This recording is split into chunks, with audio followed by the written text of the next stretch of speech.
Welcome in, everybody, to a Wednesday night edition of the Aaron Torres Sports Podcast. I'm your host, Aaron Torres. Hope everybody's doing well.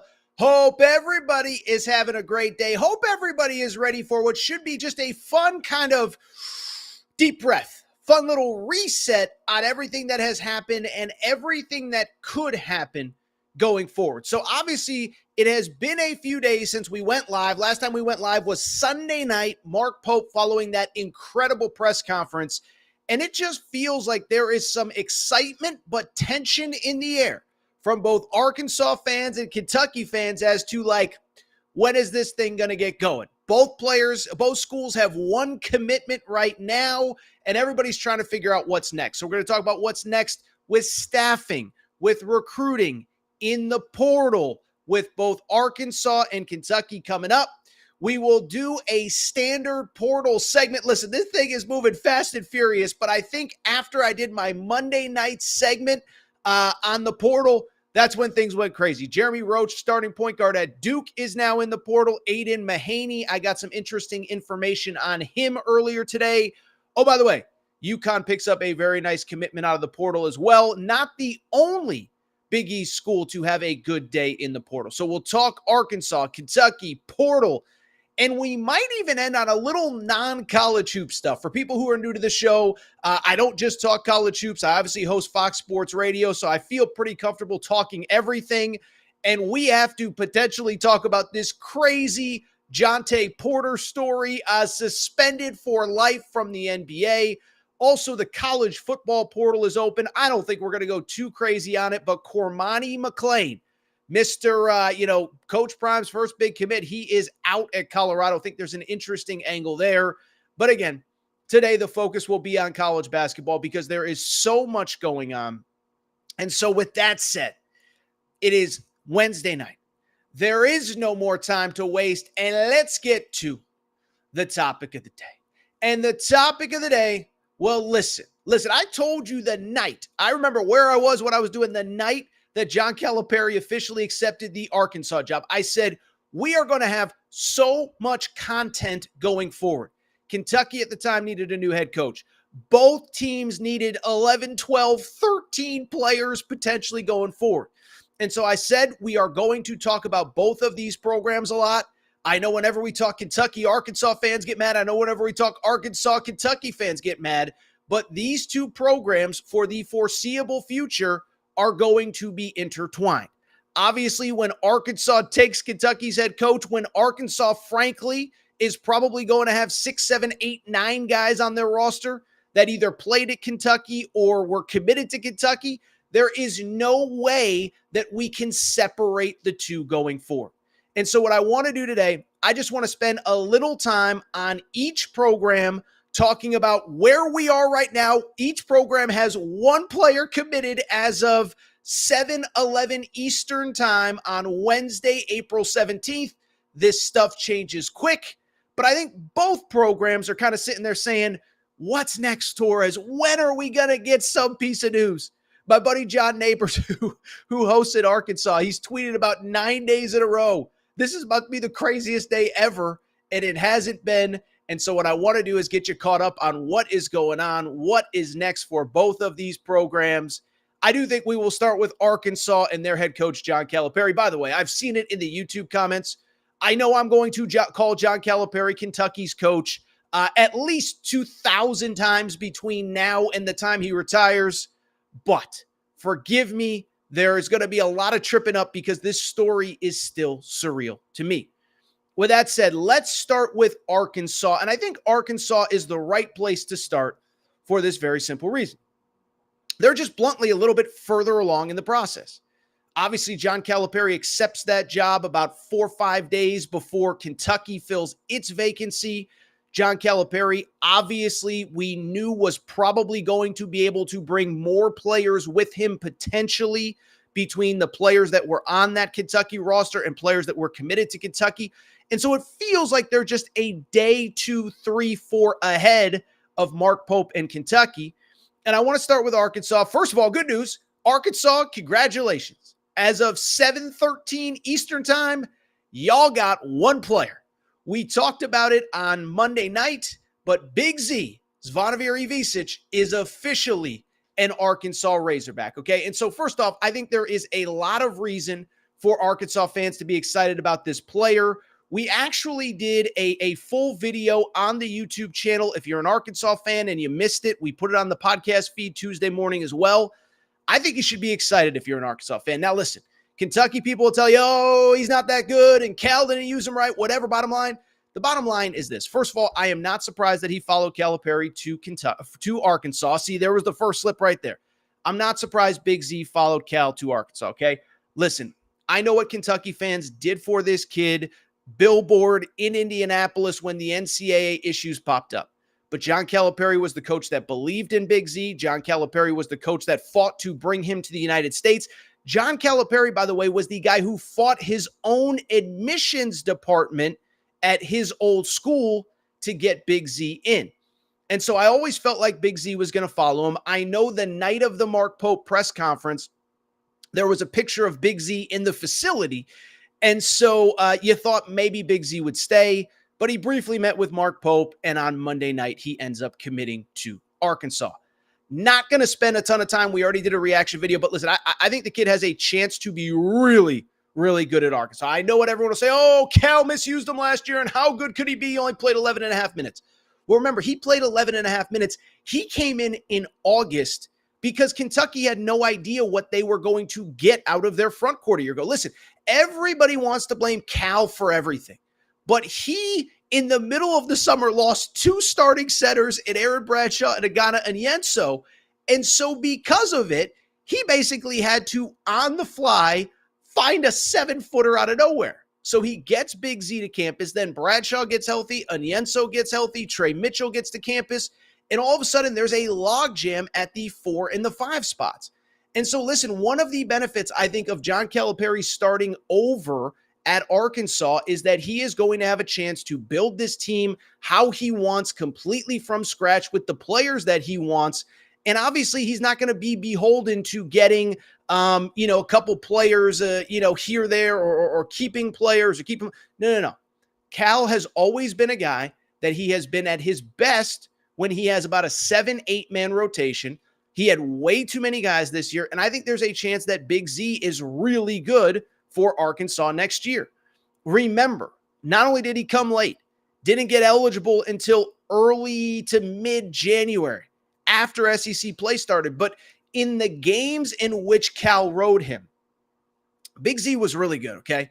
So first off, and again, I promise we won't spend too much time on Big Z, but 13 points, 5 rebounds, 3 blocks, 3 3-pointers made in that opener against Georgia, 18 points in the win against Bama, 12 points in a win, ironically, against Arkansas late in the year at Rupp Arena. And I've referenced this a few times, but he was kind of the X factor in that win against Mississippi State in which Reed Sheppard hit the buzzer beater. Big Z controlled the paint against that tough, physical Mississippi State team. 3 blocks, 21 minutes of play, probably defensively his best game. And so you give him a whole offseason. You give him a whole offseason in a strength and conditioning program, and I believe Big Z is going to be really good at Arkansas. So he's the first Razorback. Now let's talk about what's next. We already talked about him. I know I went a little long there. Forgive me. But let's go ahead and talk about what is potentially next for the Razorbacks. And what I would tell you is this, is that I think we will hear another commitment at Arkansas.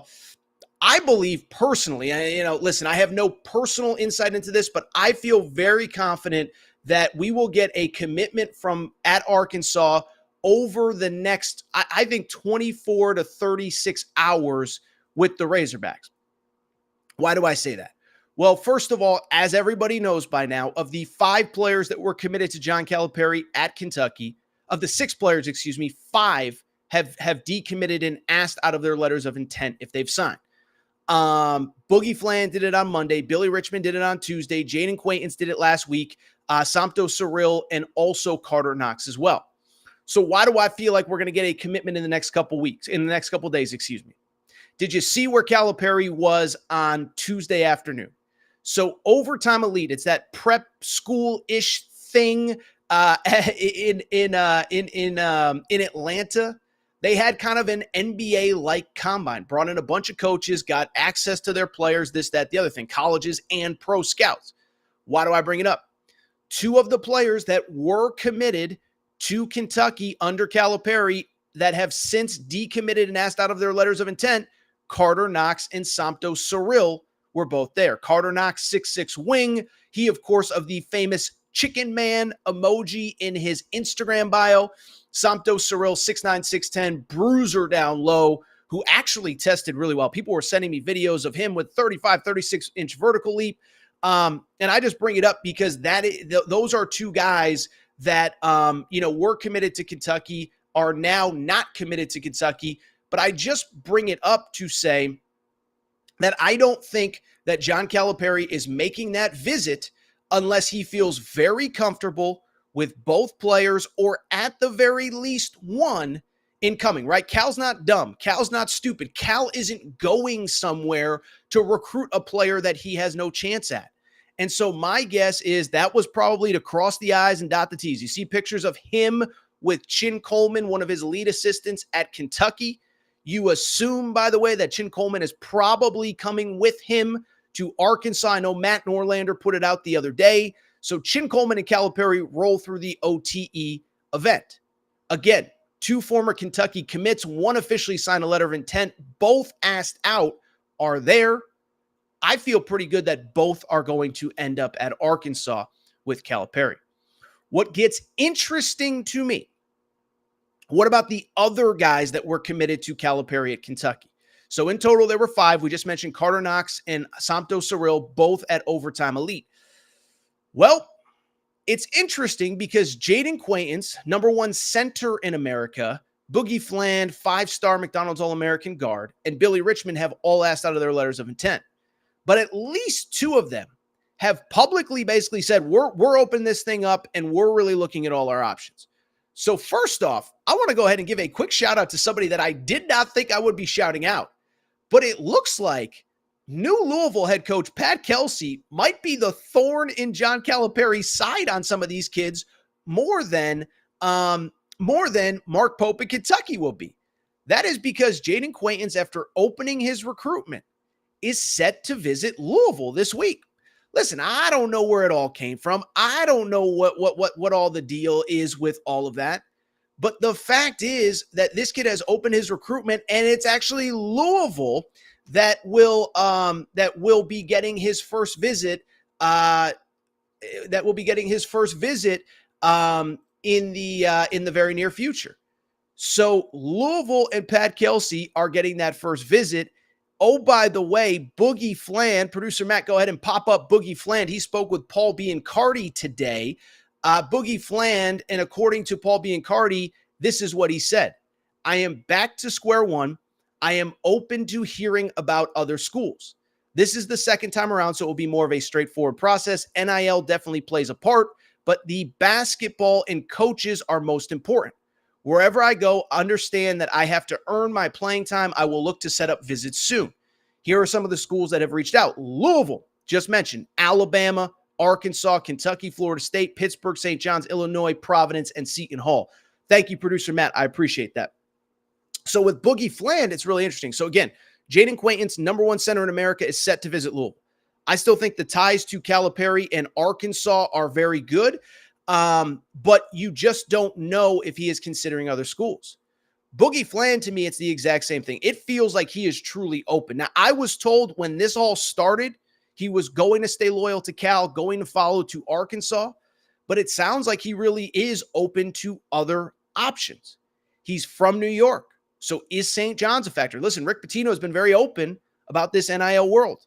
Mike Rapoli, their lead donor, has said, I will give whatever it takes in NIL to help St. John's put the best basketball product on the floor. Again, also want to give a credit to Pat Kelsey, the head coach at Louisville, because the reports are that Louisville has been as aggressive as anyone in trying to get this kid to campus. And so we will see what happens from there. It sounds like both these kids, Jaden Quaintance and Boogie Fland, really are, to their credit, taking their time, factoring in everything, and seeing what options are out there. Listen, they should. This is a life decision, right? You obviously had a years long relationship you had a years long relationship with John Calipari and that staff, but this is your future. This is your life. I will never blame a kid for looking at all of his options, and I'd be very curious to see if there is a scenario where these kids end up somewhere other than Arkansas. Billy Richmond, by the way, the fifth guy that I've mentioned, he's from Memphis. His dad played for Calipari at Memphis. And so he actually transferred high schools to play in Camden, New Jersey. We'll be curious. Kind of right across the border. Does it make sense? Arkansas, close to home in Memphis. We'll see what happens there. I still feel like the two OTE kids, Samto Cyril and Carter Knox, are probably the two most likely to follow Calipari to Arkansas. Really quickly, last thought on the Arkansas stuff. First off, let me give Cal credit for this, man. You know, he said even before he left Kentucky, he said our goal is to be a little bit more balanced. We are always going to recruit the five stars. We're always going to recruit the one and dones. But at the same time, we also need to get older. We need to get older. We need to be in the portal a little bit more. And that's something that I think Cal is seriously taking into account right now. So we've seen some schools. We've seen some names. Adam Zagoria referenced Jeremy Roach, the point guard from Duke. We're going to do a full all-encompassing portal update here in just a moment. But Adam Zagoria referenced Duke or Jeremy Roach. Again, I talked to Aiden Mahaney's former AAU coach, Ryan Silver, earlier in the day on whatever today is, Wednesday. He said Aiden Mahaney heard from Arkansas, heard from a lot of the Blue Bloods, including UConn, and we'll talk about all that later, Kentucky as well. But I give Cal credit. He is certainly being more aggressive in the portal. I still think he's going to take at least two, maybe more of those recruits from Kentucky to Arkansas. And I think it'll be interesting to see what happens from there. Last thing on Arkansas, I do want to switch gears to Kentucky. Staff. So listen, we saw the Matt Norlander report a few weeks ago, or a few days after Calipari took the Arkansas job, that most of the band would be following Calipari to Arkansas. Chin Coleman, as I said, was with him at that OTE event on Tuesday. Feels pretty safe to say Chin Coleman is staying with him. By the way, if you follow this stuff at all, Chin Coleman throughout the year kept calling him the GOAT. Listen, this is what the GOAT says. This is what the GOAT does. This is what the GOAT's going to do. So we are following the GOAT's lead. Chin Coleman talking about John Calipari in those reverential terms. Same time, Orlando Antigua is a man in demand, okay? We've talked about him quite a bit. East Coast, Northeast, New York guy, really played a pivotal role in a lot of Calipari's best recruits at Kentucky early. He leaves to take a head coaching job, comes back the last 3 or 4 years with Cal. Couple interesting things. One, I've heard he is obviously being a free agent in heavy demand from some really good other programs. Don't know what his ultimate goal is. Don't know what his decision will be. But I do believe that he is being coveted by a lot of places. I've been told, and I've seen Kentucky's trying to retain him under Mark Pope. So we're going to talk about the Mark Pope stuff in a moment. But this Cal stuff is fascinating. We will see. They got Big Z. That's really all we really officially know right now. But again, I would expect some news, in the coming days. By the way, as you can see on the bottom screen here, Torres on the Hogs. Torres on the Hogs is where the late-breaking Arkansas news comes from. Make sure to follow there. What I want to do now, do want to go ahead and switch gears and talk about things from the Kentucky perspective, because the bottom line is, boy, oh boy, oh boy. We really haven't talked a ton of Kentucky since that incredible opening press conference from Mark Pope. So there's a lot to peel back. There's a lot to discuss. But first off, much like our boy Calipari, Mark Pope has one player under his belt as we record right now. It is now 7:27 Eastern time on Wednesday. That one player, Colin Chandler. We talked about him in a portal update on Tuesday night, but Colin Chandler is the first official Kentucky Wildcat to sign up to play under Mark Pope, okay? So Colin Chandler, very interesting story, was a member of the class of 2022, has since gone on a 2-year Mormon mission, has not played college basketball. But when he was in the States, he was a top 30 or so prospect, committed to BYU, the highest ranked recruit to ever commit to Mark Pope. And as I said on Tuesday night, I actually saw him play at the Pangos All-American camp several years ago. Really good player. He's about 6'6", super athletic. I mean, he is a super athletic kid, switchable, can shoot, confident, attacks the rim. I really, really, really liked him. Now, the thing is, and I mentioned this on Tuesday, he is coming off a 2-year Mormon mission, okay? And I'm far from an expert on Mormon missions, believe it or not. I think I'm an expert on a lot of things. One thing I know that I'm not an expert on is what goes on during these trips. But I did mention, I remember talking to Sam Merrill, who now plays in the NBA for the Cleveland Cavaliers. He was a high school star, went to Utah State, took a Mormon mission, came back. And I remember talking to him when he came back, and he said, look, I know there's this perception of what goes on, what's this, what's that. He goes, listen, it is all about the church when you are overseas. And as I said on Tuesday night, this is not one of those deals where you go and do church stuff for an hour or two, then you're working out with a trainer at night. No, this is minimalist living. I think if Sam Merrill told me correctly, he's like, I think you get like an hour a week of leisure activity. And I remember him saying like, dude, I was just trying to find a place to do sprints or do any sort of cardio. Like every once in a while, I'd be somewhere where I had a basket and a hoop, but that wasn't really realistic. And so for Colin Chandler, he's basically been away from basketball for 2 years, if it's a similar experience to Sam Merrill. And because of it, I think it's going to take some time for him to adjust back to the college game, the speed of the game, all that good stuff. So for Kentucky fans, I think the bottom line is, listen, I don't think this is one of those deals where you can expect him to just come back and, he's going to be rocking and rolling and he's going to be the best version. He's going to be the star that he was back in 2022. Think it's going to take some time. Don't think it's going to be easy. Think if he is a major contributor next year, it'll probably be in like the January, February, March timeframe, not the November 1st or November 5th or whenever the season opener is. But Mark Pope has his first player. What's interesting is right before I came on air, Mark Pope actually got his first assistant coach as well, as Matt Jones, Kentucky Sports Radio, put out that Corey Pfluger, who has been with Mark Pope since the beginning of his coaching career at Utah Valley, is now following him from BYU to Kentucky. He's actually recruiting on behalf of Kentucky already.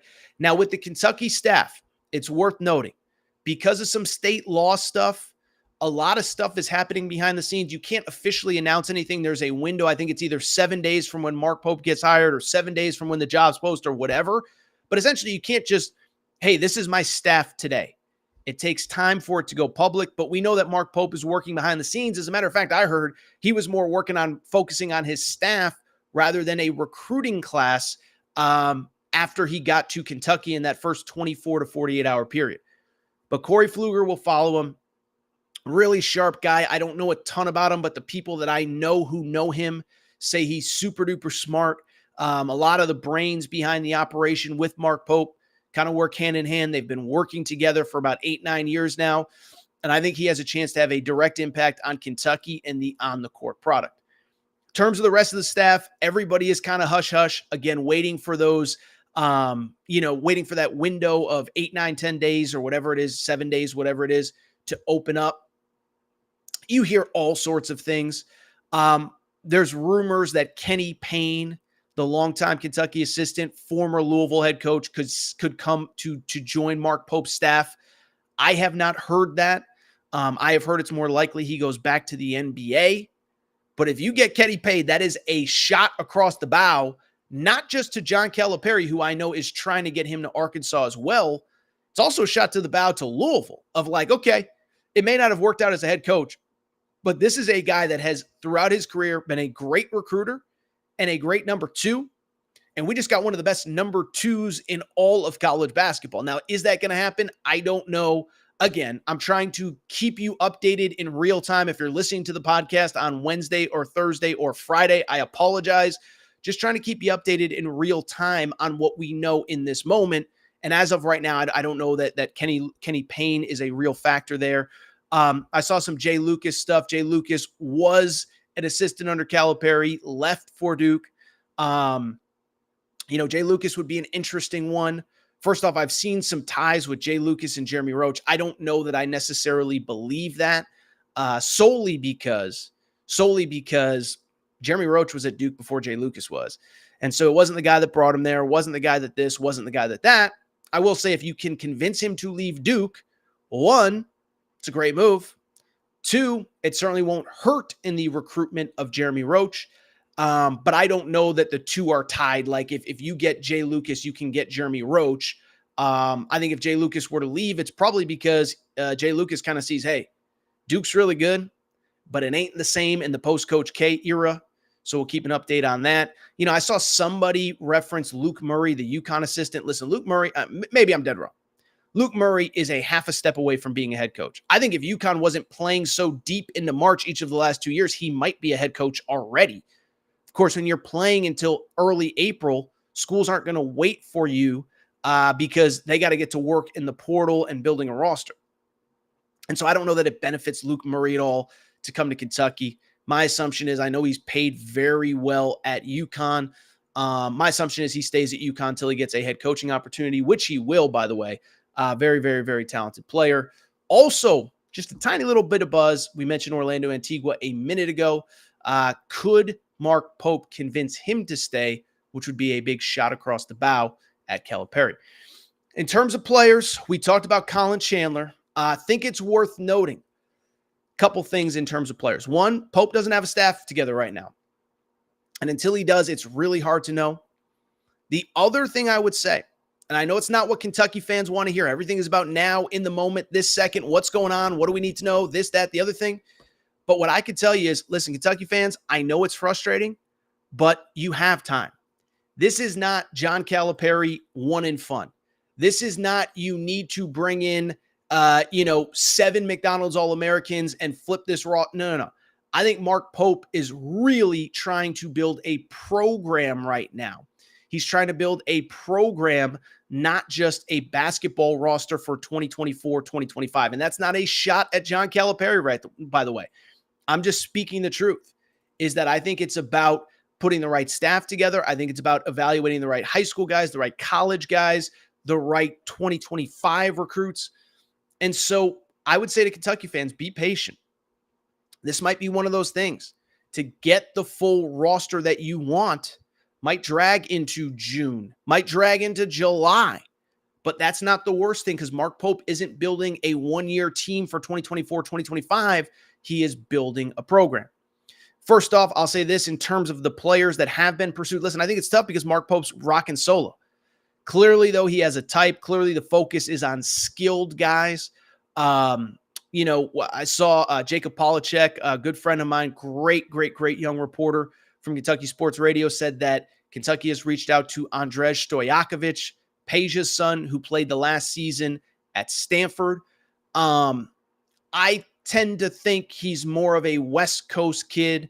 It came down to Stanford and UCLA in his initial recruitment. I think it's interesting, by the way. I remember talking to him. He said he wanted to visit UConn and wanted to visit Kentucky. I could be mistaken. I'm pretty sure he didn't end up visiting either one. And so I think now that the Kentucky or the Stanford staff is in place, it wouldn't totally shock me if he just decided, you know what, screw this. I'm just going to ride this out at Stanford. I don't know that UCLA is really a factor. UCLA took 3 commitments in the portal and already did a press release. That to me means that they feel like they're probably done in the portal. But Stojakovic is still available. He entered the portal probably a day or two after it opened, and we haven't heard anything really tangible in his recruitment until this. Aiden Mahaney, another school that reached out to him. The Kentucky staff did. And so we'll see what happens with Aiden Mahaney. Amari Williams, we've talked about previously, 7-foot center. Really, that guy's more of a defensive player. Doesn't really fit in like the shooting 3-point spacing play that Mark Pope plays, but he's really good. If you have a chance to get him, I would take advantage. Then, of course, there's the BYU kids in the portal. Ali Khalifa is apparently down to BYU, Louisville, and Kentucky. We will see. He supposedly took a visit to Louisville. We'll see if he ends up at Kentucky. Dallin Hall's not coming to Kentucky. Jackson Robinson's in the portal. By the way, somebody sent me something about Liam McNeely, the 5-star McDonald's All-American who was committed to Kentucky, then ended up was committed to Indiana, and then ended up decommitting. He's taking a visit to UConn next week. I know Michigan is very heavily pursuing him. I think it feels probably a little bit late for Kentucky to get involved. Listen, I think the system would be great for him, but he's got a years-long relationship with John Calipari. Well, he's got a years-long relationship, or probably basically he decommitted from Indiana about 6 weeks ago. Calipari and his staff, when they were at Kentucky, reached out. So you obviously now have a relationship with Arkansas. You've had a relationship with UConn. Alabama is trying to get into the mix. I just don't see Kentucky being a factor there. So those are your updates on everything that's going on right now. Producer Matt, let me know if there's any interesting questions on either side. And then I do want to get to some portal updates here on a Wednesday, because the portal, people, it is a humming. So great question from PNP Nut. I can't spell it, but it ends in Posse, okay? He said, do you think Reed Sheppard being undecided is keeping guards on the fence? It's a great question. I don't. I certainly think it would clarify a lot of things for Mark Pope if Reed Sheppard did make a decision one way or the other. I think it would obviously help Mark Pope. I will say, I have said since February, I think there's a good chance Reed Sheppard comes back even pre-Mark Pope. But the longer it goes, the more you wonder. Like if Reed Sheppard was 100%, I'm coming back, feels like it's something he maybe would have already done by now to help recruit. I think the longer it goes, the more it potentially hurts his chances of coming back. I think it probably hurts a little bit. I think the biggest thing that's hurting Mark Pope, right? He just doesn't have enough bodies. Listen, I'll tell you a quick side story. Nate Oates, people forget this. Last offseason, Nate Oates lost 3 assistant coaches to head coaching jobs, okay? And I asked him about this at the West Regional. They were playing in the West Regional against Carolina this year. I said, Coach, a year ago, while you were putting together this roster that just went to the Final Four, you had 0 assistant coaches with you. I said, how tough was it? He started laughing. He's like, listen, I'm happy for all of my assistant coaches, but darn it, I wish they hadn't all gotten jobs at the same time. And so I think for Mark Pope, I think that's the biggest thing. It's just there's not enough hands on deck right now. There's not enough hands on deck ever when you go through a coaching search, but you have 1, maybe 2 guys recruiting for you. Everybody else has a group of 5. Remember, there are 5 assistant coaches plus the head coach that can recruit. So UConn's got 5. Whoever. UCLA's got 5. Alabama's got 5. Kentucky maybe has 1, 2 now with Corey Pfluger. So I think that's probably what's holding this up more than anything, is just the fact that probably just don't have enough bodies on hand. I do think if you're a Kentucky fan, the longer this Reed Sheppard thing goes, I think the less confident you should feel that he may actually be coming back. All right. Are there restrictions on NLI? Jaden Quainton said in an interview he has not been allowed to talk to Coach Cal yet. So NLI is different from NIL. Great question from Woo Hog. So NLI is the National Letter of Intent. I could be totally wrong, and maybe Woo Hog, this is a great thing for me to look into after I get off this show. I believe once the letter of intent, once Kentucky released him from his letter of intent, I think anybody can talk to you. Now, I don't think schools legally by NCAA rule can talk to you before you are released from the letter of intent, just like they can't technically talk to you before you enter the portal. So to answer your question, unless I'm missing something, I don't see any reason why Coach Cal and his staff can't be in touch with Jaden Quainton now that he has officially been released from his letter of intent. As I said a minute ago, it does look like he will visit Louisville this week. By the way, Woo Hog, I will be looking into this after we get off the call because I'm not aware of this, but listen, the NCAA rule books, even still, it's like that thick. So there's a possibility that maybe I'm missing something there as well. For the producer, from our guy Casey, hey Aaron, if you were a Kentucky fan and could guarantee 3 transfers, who would they be on this upcoming roster and why? That's a great question. If I could guarantee 3 transfers. So 1, I start with Jeremy Roach. Jeremy Roach is, by the way, producer Matt, let's clip this off. This will be the reel of the century tomorrow for Instagram and TikTok. By the way, if you're not following Aaron Torres Pod on Instagram, Aaron Torres Pod on TikTok, make sure you're following both of them. That is a great question. So I'm going to reiterate Casey's question. Aaron, if you were a Kentucky fan and could guarantee 3 transfers for the upcoming roster, who would they be and why? So the first one is Jeremy Roach, okay? Experienced veteran point guard. Listen, you cannot undersell the value of a point guard who has been there, done. Jeremy Roach led a team to a Final Four in 2022. Now, listen, did he lead them? They had Paolo Banchero. I don't think he could take too much credit. But this is a dude that has played in a Final Four. This is a dude that's won an ACC regular season title. This is a dude that was a starter on last year's Elite Eight team, this year's Elite Eight team. I'm looking at the Hope and Pope shirts, which are on the bottom of the screen. But Jeremy Roach would be my number 1 candidate. Number 2. Well, listen, if it's a dream scenario, do I do it? I'd probably go AJ Storr, who I don't believe is a factor for the University of Kentucky. AJ Storr is the best player in the portal, okay? Make no mistake about it. He averaged 17 a game at Wisconsin this past year. This after averaging 10 as a freshman for St. John's.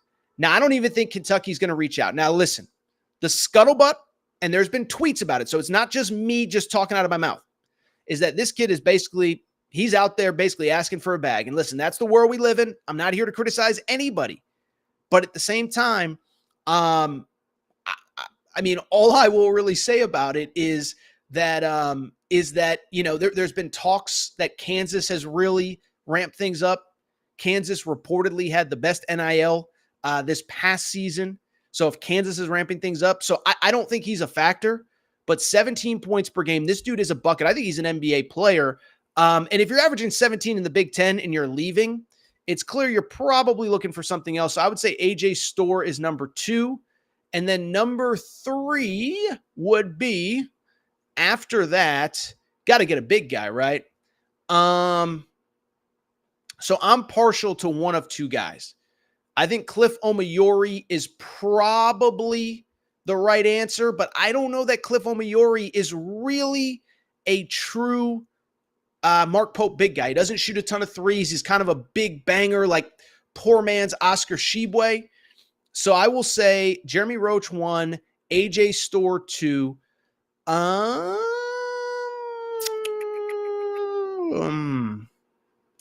We'll go Amari Williams 3. Amari Williams is a player, by the way. Drexel. He is actually set to visit Kentucky. 7 foot, 7'1", 2-time CAA Player of the Year, Defensive Player of the Year. Guy is a monster down low, super athletic. I think he's got an NBA future. So those are my 3: Jeremy Roach, AJ Storr, Amari Williams. I could probably sub out one of the big guys. I don't think there's any big guy that's like must have for the Mark Pope system. A couple other guys I think are interesting. Cade Tyson, who's a guard out of Belmont. North Carolina and Tennessee are really hot after him. So that's a guy that 3-point shooting, spacing, whatever. Cannon Carlisle from Stanford, I think, would be another one as well. But if I had to take 3, great question. Great question from Casey. I would probably go Jeremy Roach, AJ Storr, who I don't think will be a factor for Kentucky at all. And then lastly, I would go Cliff Omoyori. By the way, if you want to sub for AJ Storr, Kobe Brea, the kid that shot 49% from 3 from Dayton, is a pretty good sub as well. By the way, little update as we're talking here. We just got the welcome to Arkansas tweet from John Calipari. Big Z, I'm so excited to see how good he can become when he finally gets a full summer and preseason practice with our team. Was John Calipari listening to this show? I just said the exact same thing like 25 minutes ago. So John Calipari officially welcoming Big Z to Fayetteville. Producer Matt, any more questions? We could do a quick portal update, and then we'll get out of here. Razorback Rock. My name is Aaron Torres, and I'm the greatest to ever do it. That is Razorback Rock's tweet, not mine. I mean, I agree. I'm not one to really argue over such things. By the way, today, that's a great day to have it, Razorback Rock, because every time I try to put anything out, people are complaining. Oh, Torres, You said Kentucky should go after Jeremy Roach, but you said Arkansas should go after. Well, what do you want me to do? They're both going to go after him. Am I not, just because the two schools are fighting, am I not supposed to talk about it? So thank you, Razorback Rock. I appreciate the support. Really quickly. All right, one more. No. Go ahead, producer Matt. What is Jacob? Jacob, our number one UConn supporter. Torres, UConn has been connected with Kobe Brea, Housen, who of course is from Villanova, and Mahoney, etc. Why would these guys commit to sit on the bench? It's a great question. Let's talk out. Well, listen, Jacob, I don't know that I'm comfortable really talking UConn yet. Now we're going to talk Terrace Reed, who committed today, in a minute. We don't have a full understanding of what UConn's going to look like. My buddy Hassan Diarra was on the show on Tuesday night. I haven't asked him. It's not my business. It sounded to me like he's seriously considering not using that extra year of COVID. Should he not? That's his decision. He's graduating. So until we know if Hassan Diarra is back, until we know if Alex Caravan's back, we don't know what the starting lineup will look like. Kobe Brea would not be, in my opinion, a backup at UConn.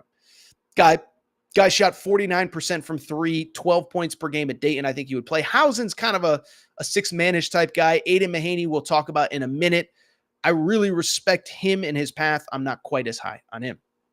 Tell you what, with that said, since we are talking transfers, let's switch gears and let's just very quickly, producer Matt, clip this off, baby. We got ourselves a Wednesday night transfer portal update. Okay. So a couple news and notes. So I did a portal update on Tuesday night. Today's Wednesday night. Okay. So I did a portal update on Tuesday night. And of course, the second I got off air, what ends up happening? You already know the portal went crazy. Okay. So first off, listen, I feel like I have a pretty good pulse of what could happen, what might happen, what will happen, what won't happen.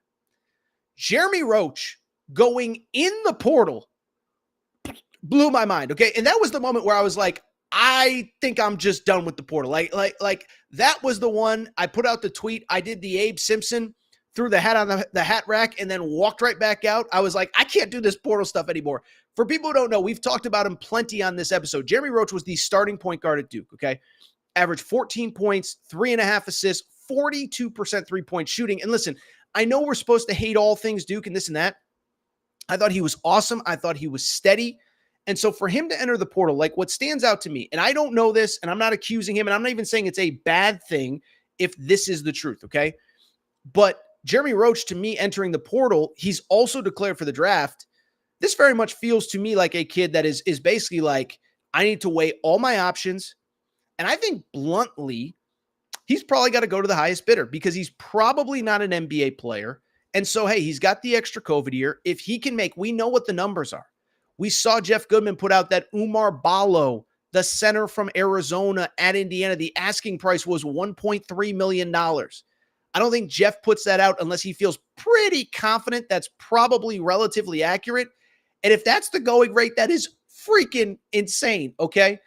And so I just bring it up because with Jeremy Roach, I think, listen, a high-level veteran point guard who has won big in the ACC, like what else could you say other than that dude will be a priority? First of all, I mentioned it a minute ago from the Kentucky, really, really, really good player. I am just a big believer, veteran point guard, knows how to run the show, has done it for 4 years at the Power 5 level. Remember, he was the starting point guard on Coach K's final team. Went to the Final Four in New Orleans. Paolo Banchero. What was the big guy? Mark something. Why am I blanking on the kid's name? Mark. I'm going to have to look this up or it's going to drive me crazy. But Jeremy Roach played on that last team with Paolo Banchero and Trevor Keels and Mark from the Charlotte Hornets. Let's see if he's still on the Charlotte Hornets. This is going to drive me so crazy. So I'm going to look it up in real time here. This is going to be terrible audio. Let's take a look here. It was Mark Williams. Mark Williams, our buddy Mark Williams. Wendell Moore Jr. was on that team as well. So Jeremy Roach was the starting point guard on that team. Veteran, experienced, and now, listen, not here to criticize, but I do expect him to take probably the biggest financial opportunity if he comes back to college basketball. So Adam Zagoria put out that he believes that the front runners will be St. John's. Arkansas, and Kentucky. My only thought on that, what do we know about all three of those programs? NIL and finances are not an issue. Mark Pope, day one, a booster wrote a $4 million NIL check for the Kentucky Collective. Calipari's got that chicken man money, Tyson Chicken, okay?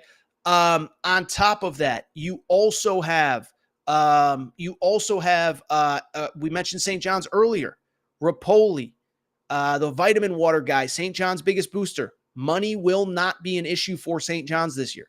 So if those three are the early leaders, it makes a lot of sense that he is looking for the biggest bag. But I'll tell you this, he is right now, I think, right up there with AJ Storr as the best players in the portal right now. You just don't find guys, 4-year, 3-year starter in the ACC who's good enough, who's shown it, shoots 42%. Jeremy Roach on Tuesday night entered the portal. Also late Tuesday, Aiden Mahaney, leading scorer from St. Mary's, entered the portal. This one's a little bit of a sad one, and I got some pretty good information. By the way, as you can see on the ticker, make sure you are following CBB Transfers on Twitter. Also, we just started an Instagram page, just broke 100 last night thanks to the support of this show. By the way, you want to be one of the first 200 people. That's something you can carry with you for the rest of your life. Be one of the first 200 people. You take that to the grave. Tell your grandkids about it. CBB Transfers on Twitter and Instagram. Make sure to follow the Instagram page as well. You can be one of the first 200 people to do it. Shout out. You can tell your grandkids, that's me, that's my team, whatever. Aiden Mahaney. So, interesting player. He was St. Mary's leading scorer this year. A little bit of an undersized guard, but a really, really, really talented player. Averaged 13 per game this past year, about 14 actually, 35% from three. But what's interesting about it is those numbers are nearly identical to a year ago. Averaged the same number of points, 40% from three last year. So he actually took a little bit of a step back. And so a couple things about Aiden Mahaney. One, I think, listen, St. Mary's, the reality of it, financially they can't compete. Now it sucks. I get it. St. Mary's, they're a good team, top 25 program, but there's the financial component to it. Beyond that, and this is important, I think it's really tough to sell the style of play that St. Mary's wants to play. Because listen, a lot of people are like, oh, it's one of the best programs, best development. How can you do that? How can you turn your back on them? It's like, I get it. But besides the financial component, it's not fun to play one of the slowest tempos in college basketball and to play for a team that doesn't score the basketball. St. Mary's, I believe, of every NCAA tournament team except for Virginia, played the slowest tempo in college basketball this year. Average 74 points per game, whatever. I respect it. But I also think if you're a kid, you want to get up and down. This is an offensive sport right now. Showcase yourself for the NBA. I don't know that Aiden Mahaney is an NBA player, but if you want to showcase yourself, St. Mary's isn't the system to do it. So he averaged 13.9 points per game, 35% shooting from three. And I actually had a chance to talk to his AAU, not really his coach, but the guy who's the founder of his AAU program, West Coast Elite, here in Los Angeles. Ryan Silver, great guy. Talk to him. And producer Matt, pop up that tweet whenever you can. Ryan Silver told me, how about this? He said 150 programs, 150, 1-5, reached out to Ryan Silver of West Coast Elite on Tuesday night after Aiden Mahaney entered the portal. He said every blue blood, his direct quote was every single blue blood had reached out. Duke, Carolina, Kentucky, UConn, a couple other schools that he mentioned that I didn't include in this tweet that you can see right there. Arkansas has reached out. Alabama has reached out. So this kid is going to be very in demand. Don't think this is solely financially driven. I don't know, and I didn't ask Ryan. That's not my business, okay? But I just bring it up for the simple reason that, in my opinion, producer Matt, you could drop that tweet. Thank you for your help there. I appreciate that. In my opinion, I think it's about style of play. This kid is a bucket getter, and I think he wants a bigger style. Now, I'll say this. I think it will be a little bit of a step up. Jacob Petruzzi asked about this from the UConn perspective. I think he'll be good in a Power 5 conference.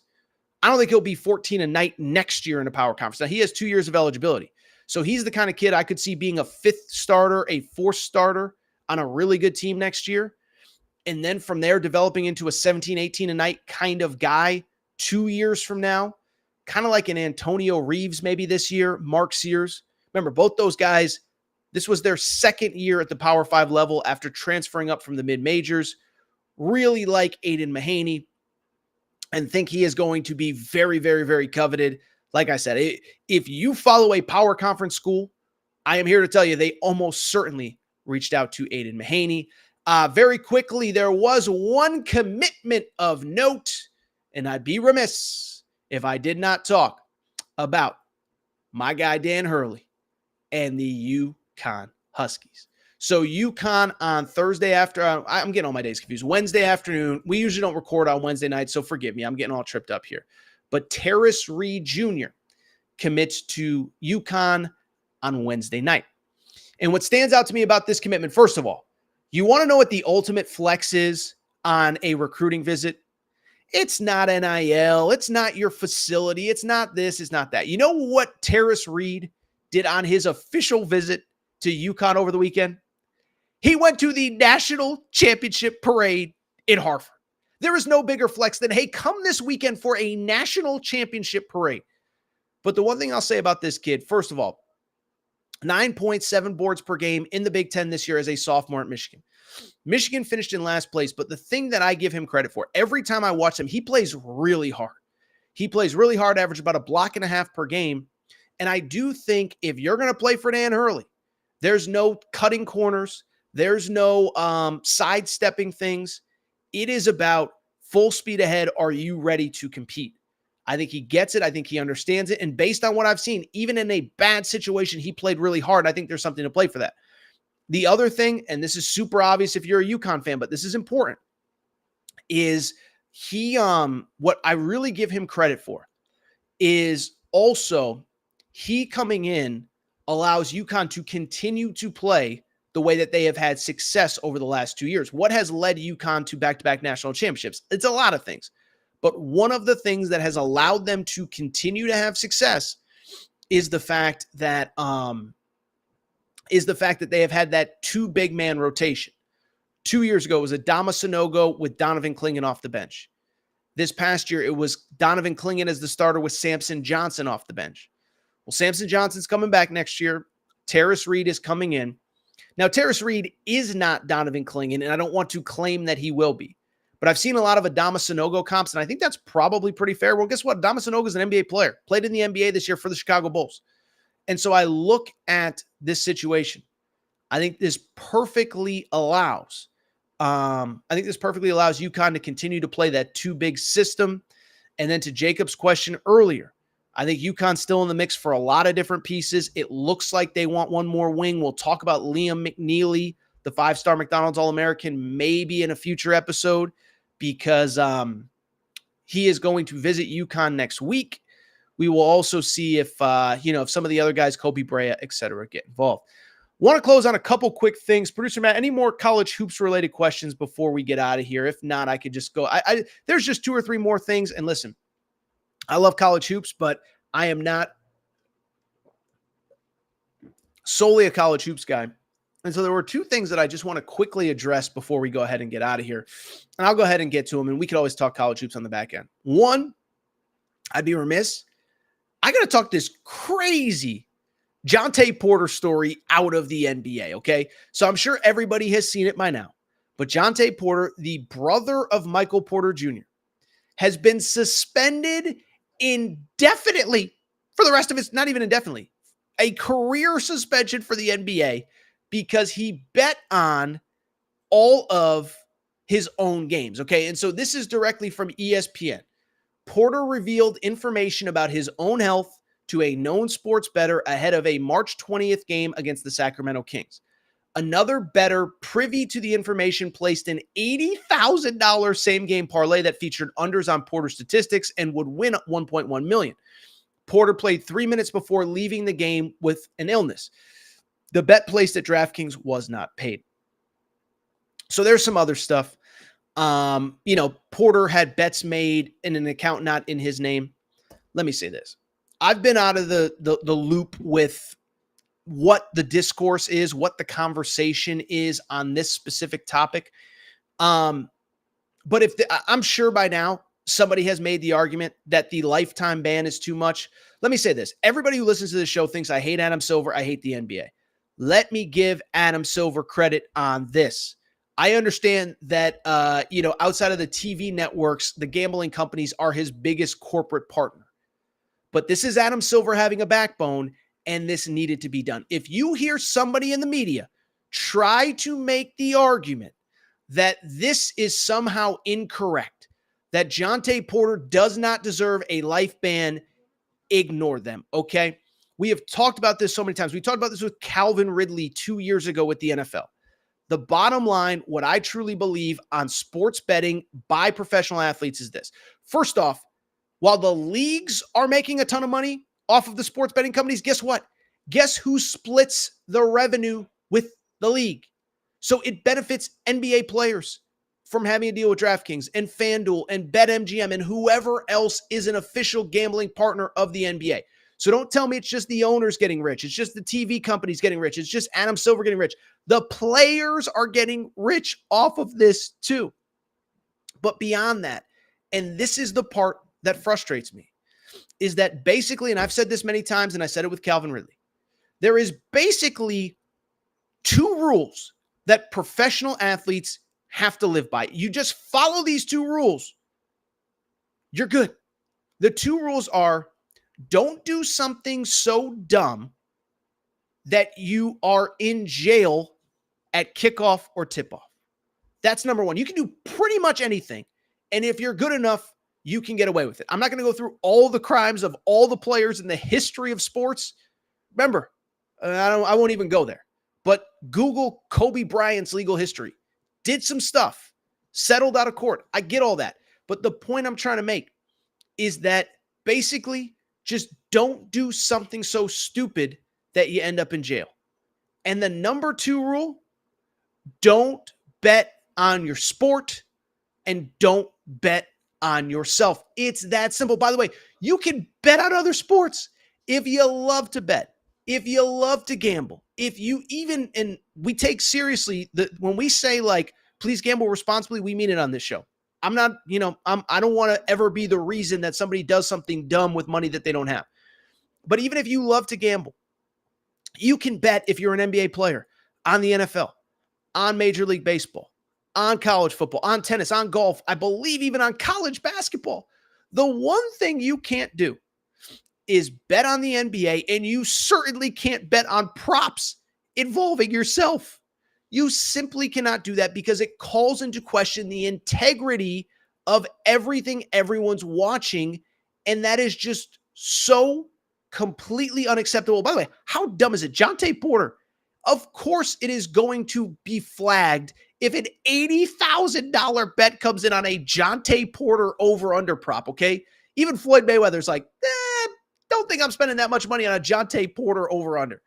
Dave Portnoy's betting $1 million on everything, on Scotty Scheffler and UConn. He ain't bet $1 million or $100,000 or $10,000 on a Jontay Porter over-under.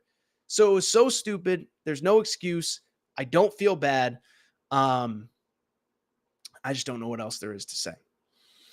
One other note before we get out of here. So for people who are new to this show, and we've picked up quite literally thousands of new subscribers this month. We also talk a lot of college football. Now, right now, college basketball is the only thing that matters to us, but I just bring it up because the college football portal is open as well. Now, listen, I don't have time to cover both. I try to follow it. We will obviously be covering it as we get out of the college basketball cycle. June, July, we'll start to ramp up the college football coverage, but the portal is crazy right now in football as well. And there was one player that I do think it transcends just being a college football fan.